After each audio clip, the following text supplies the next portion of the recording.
오늘은 성남대군이 어린 시절 왜 궁궐 밖에서 자라야 했는지 그 충격적인 이유를 알려드리겠습니다. 그리고 이 영상을 끝까지 보신다면 지난 6화에서 작가가 숨긴 충격적인 진실에 아마 크게 놀라실 겁니다. 단 해당 내용은 방송 내용을 토대로 분석한 개인적인 뇌피셜인 만큼 본방송 내용과는 다를 수 있다는 점 이해 부탁드립니다. 그럼 슈룸 6화로 가보겠습니다. 중전 이마령은 출궁하겠다는 성남대군을 크게 질책합니다. 세자가 자신의 자리까지 걸고 궁으로 널 데려왔는데 어찌 무책임하게 그런 소리를 하냐고 말이죠. 심지어 어머니인 중전도 아버지 임왕 이호도 못했던 것을 세자가 했다고 말합니다.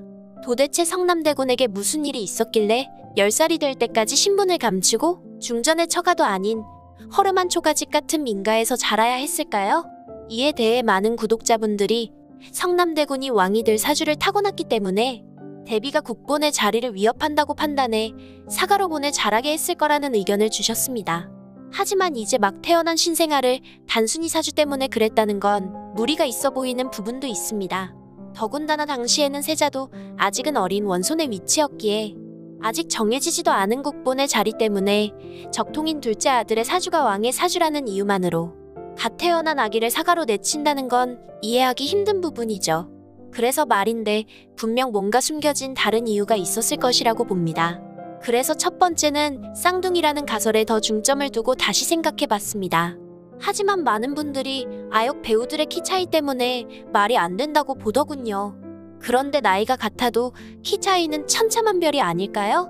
더군다나 세자는 궁궐에서 자랐고 성남대군은 10년을 사가에서 자랐는데 말입니다. 그리고 무엇보다 중전이 한 말이 계속 마음에 걸립니다. 성남대군을 빼앗겼을 때 그때는 자신이 너무 어려서 그 방법만이 성남대군을 살리는 길이라고 생각했다고 말한 것 말입니다.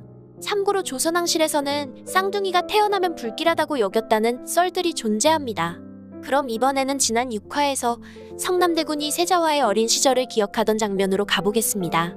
세자는 자신을 해로, 성남대군은 달로 비유합니다.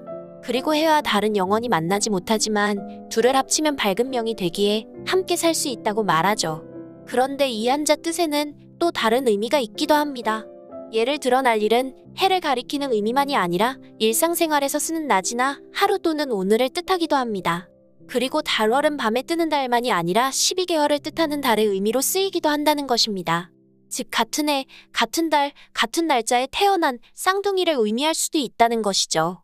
마치 쌍둥이처럼 성남대군과 세자 둘 다 목에 점이 있는 것처럼 말입니다.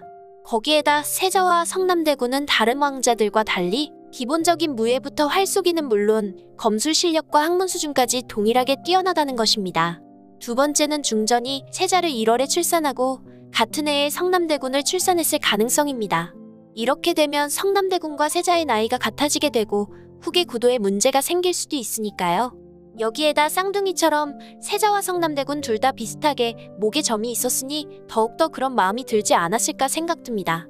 참고로 현재 시대에도 같은 해에 자녀를 2번 출산한 경우가 있더군요. 세 번째는 월식이나 개기일식을 의미한 게 아닐까 싶기도 합니다. 이 때문에 6화에서 성남대군과 세자가 말할 때 절대 만날 수 없는 달과 해가 만났다는 얘기가 나왔을 수도 있다는 것이죠. 즉 성남대군이 태어나던 날 월식이나 달이 태양의 전부를 가리는 개기일식이 일어났을 수도 있다는 것입니다. 이 때문에 대비는 성남대군이 나라와 왕실의 해가 된다고 생각해 태어나자마자 궁 밖으로 내보냈을지도 모릅니다. 거기에다 성남대군이 세자와 1년 차이로 같은 달과 날짜에 태어났다면 장차 국본이 될 세자에게 해가 된다고 봤을 수도 있을 것입니다. 알다시피 고려시대는 물론이고 조선시대에도 월식이나 개기일식은 재앙을 뜻하는 불길한 징조로 봤으니까요. 이 때문에 지난 4화에서 중전이 성남대군을 낳자마자 빼앗겼다고 말했고 그게 성남대군을 살리는 길이라고 말했던 게 아닐까 싶습니다. 그리고 무엇보다 10살이나 되어서 궁에 들어온 갑툭튀 같은 성남대군의 출생에 대해 후궁들 사이에서 분명 말이 있을 법한데도 아무런 말이 없는 점과 황귀인이나 영의정조차도 성남대군의 출생에 대해서는 별말을 하지 않는 것으로 봐서는 분명 성남대군은 이마령의 친자식이 맞을 것 같습니다. 다만 월식이나 개기일식이 일어난 날에 태어났다는 건 꼭꼭 숨겨야 했겠죠. 만약 그렇지 않았다면 조정신료들이 벌떼처럼 달려들어서 어렸던 성남대군을 죽이려고 했을 테니까요. 오늘 준비한 내용은 여기까지입니다. 많은 의견과 댓글 남겨주시길 바라며 구독과 좋아요 꼭꼭 부탁드립니다. 시청해주셔서 감사합니다.